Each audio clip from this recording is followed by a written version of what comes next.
if I had known, I would have, like, paid more attention to her, and, like, I wouldn't have talked about how bummed out I was that I didn't have a boyfriend. What if you guys were, like, shopping, and she's like, does this look cute? I'm like, yeah, whatever. And, like, I don't know. I'm like, shut up. I don't care. Like, if I had known we were dating, I would have been like, you are beautiful, babe. You are looking great today. I'm like, we dated for like a year. I would have said like, I love you or something. I'm pretty sure we said I love you, but like, I was like, yeah, I love you too, bitch. Like, whatever. I'm like, shut up. So yeah, like, I think after that, like, that happened and my parents were kind of like, even my parents were like, oh, we're really, you know, we know you're going through a rough time, but, like, you know, Allie wasn't really that good for you. She was kind of mean. Like, you can do better. And I'm like, she's just my friend. And, like, everybody thought I was a lesbian. And I was like, why? I'm like, oh, no, I see it. I can see it. I know. Can we just talk for a minute about this poor girl who not only believes she herself is not good enough to be with you, but other people agree. Yeah. Like, well, she actually... Tell us about her. What happened to her? Do we know anything about her? She came to Austin and we had drinks and I was like, cool, like, we're adults. We're gonna talk. Like, we haven't talked since we broke up. No way! That's crazy! And I was like, she has a boyfriend that she lives with, and, like, I'm single for the first time in, like, 8 years. Like, we're gonna meet up, and, like, I'm a different person now. Like, I'm so proud of myself. And, we had a great time. We had all these drinks and talks and blah, blah, blah, blah, blah.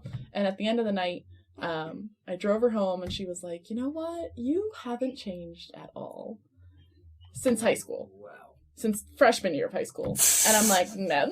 Is that supposed to be a compliment?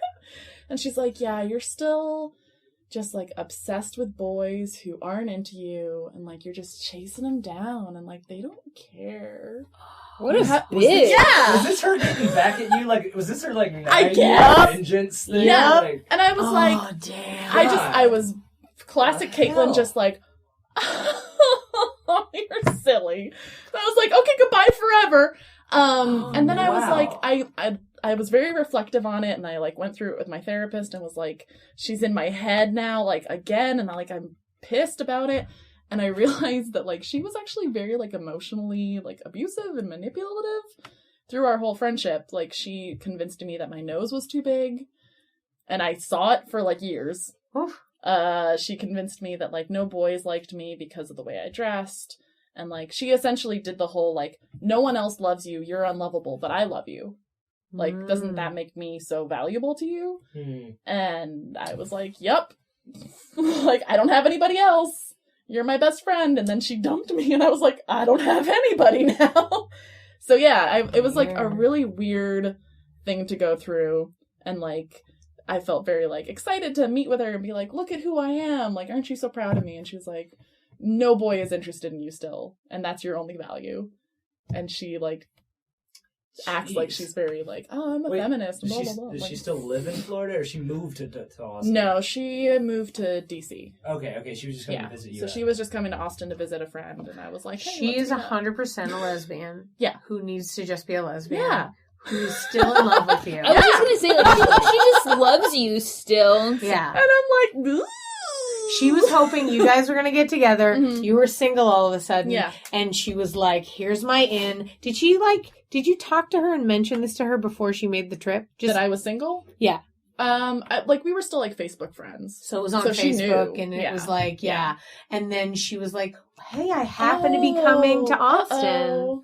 Yeah. Yeah. Totally. It didn't work I out. don't have a car. She was hoping for a, 1,000%. Like, Definitely. no. But I was like, look at all these boys I like. And she was like, oh, it has not changed. I'm going to say something really hurtful to you. Yep. That for the next few months, you'll be like, I guess I won't hit on any guys because nobody likes me. That wasn't, like, in response to, like, the last time you saw her being the end of your lesbian relationship. And it was just like, hey, look at all these guys. It's guys.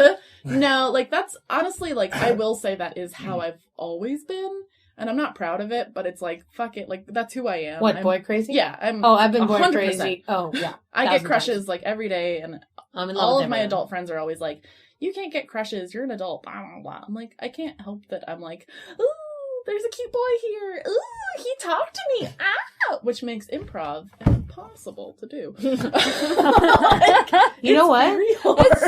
Yeah. You know what? I'll be honest. It is something. It is a thing you need to, and Yeah. it just tip for me to you because again, older than you in this way of like, no, but it's like 10 years have been doing the same thing. Because I mean, I wouldn't say I'm just boy crazy because I dated some girls as well. I'm whoever. If I'm attracted, I'm that crazy. Yeah. Like, but it doesn't stop. No. Like I'm married and I love my husband and I'm not doing anything, but I still meet people and I'm like, hi, okay. And I have crushes on people. And there are people that I get obsessed with and I'm like, never speak to that person. Yep. Like if I'm not talking to someone, it's probably because I have a crush on them and I cannot do anything about it.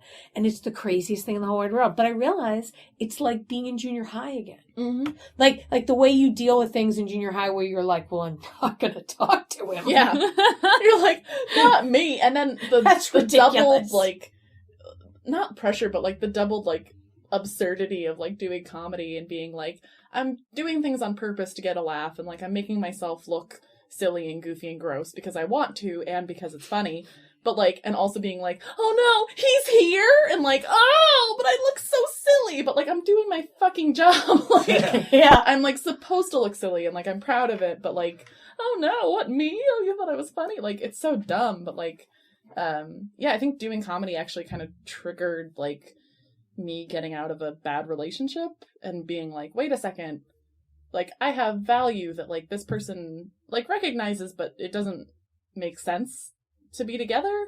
And like there are people who like I'm aligned with, who I'm attracted to. I'm like, I could be kissing all these boys. Like I have to get out of this. So yeah, now I just write sketches where I kiss the boys. Yeah, that was like something that I think it was either I feel so used. I've never kissed you once. It was I either know, and that's the thing is like, and now you're upset. What are you using? I haven't been kissed. Hey, excuse me. I'm right here. I've been in the neighborhood 10 times. I was there, like double short.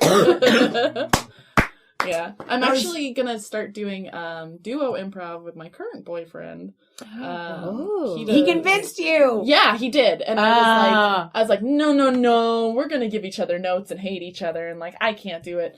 But then I was like, I think I was talking to Megan, and I was like, Megan will back me up. She'll say that's a bad idea, and she's like, when have I ever given anybody notes after a duo improv set? She's like, that doesn't happen. Mm-hmm. Like, it doesn't matter if you're dating or not. She's like, if we did a set and you did something weird, I wouldn't be like, hey, fuck you, don't do that. I would be like, cool, good show.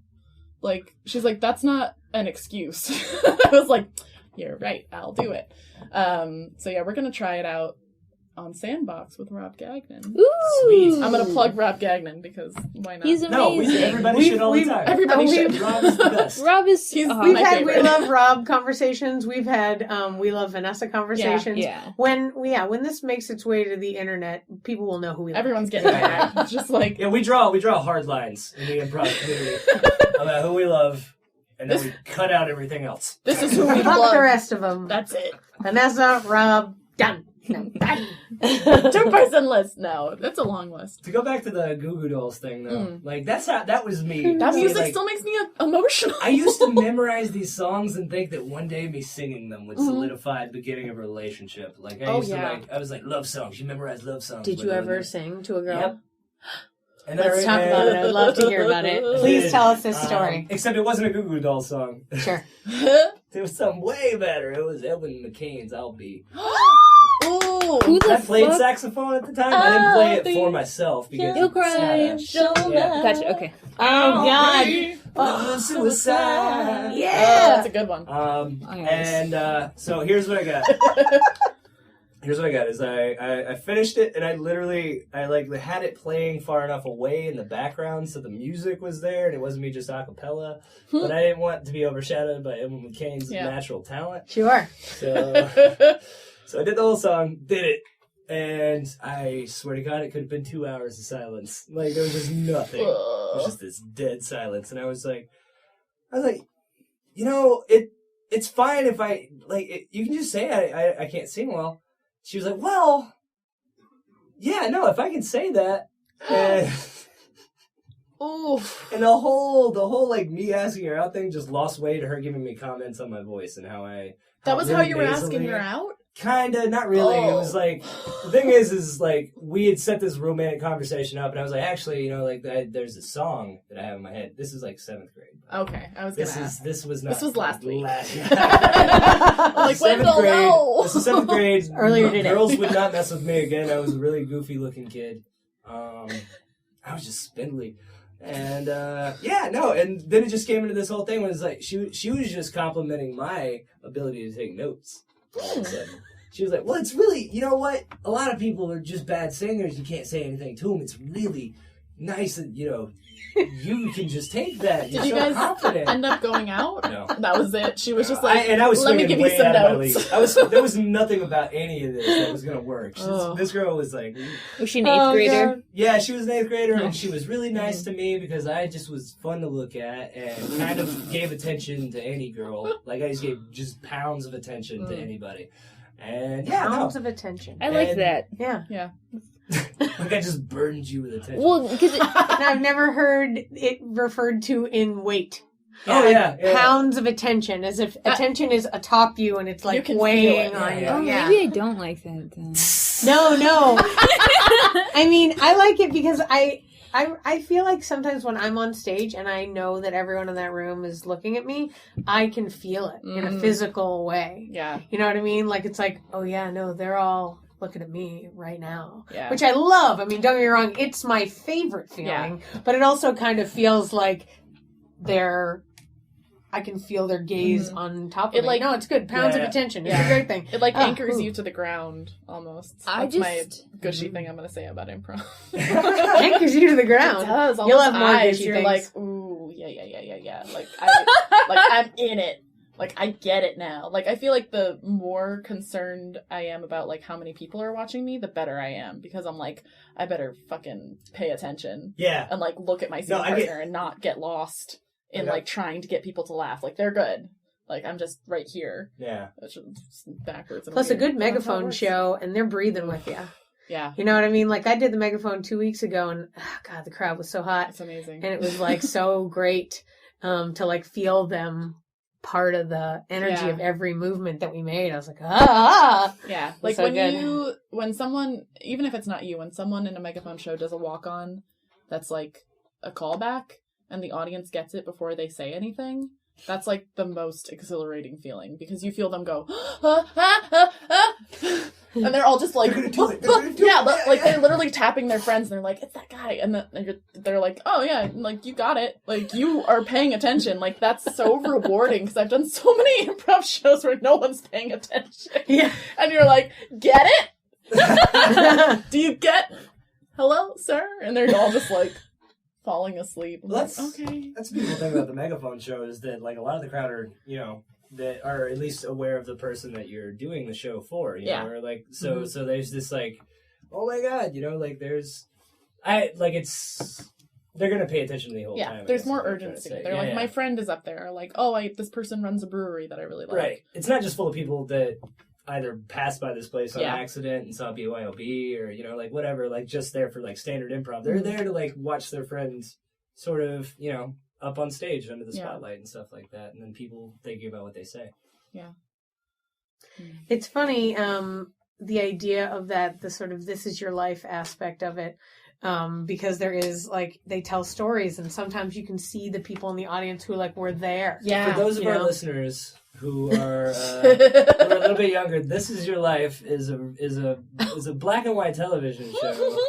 I thought you were gonna say what the megaphone Me show too. was. Me too. Also, Sorry. and The the megaphone show is megaphone also show. great. But This Is Your Life, I'm sorry, I was just gonna... This is your life is a television show. Is what your life is. I don't. The megaphone show is I an just improv show where somebody tells a story and then they do improv based on And then that they do story. improv. It's an Okay, but then- Armando But then the format. reference Yeah. that Amy made, I just need to go back to that. Because Am I really making this super crazy? I got it. I mean, come on. Also, it's called "This Is Your Life." It's pretty self-explanatory. I feel like as a show, as a basic when did that premise. show go off air, though? I never watched it ever. It's don't still even know on. what It's that just is. I it's don't just It's a still going reference. somewhere. Okay, fair. No, I don't think it's still There's a on, is it? YouTube series now. It's 30-second clips. Oh my No, god, I that's don't know. hilarious. It's a That's Vine. so funny. It's a Vine. We should This is your life so much bring that Vines. back. Like it's just a person getting like presented like with your friend from junior high. Yeah. You're all like, remember Tina? And you're like, ah!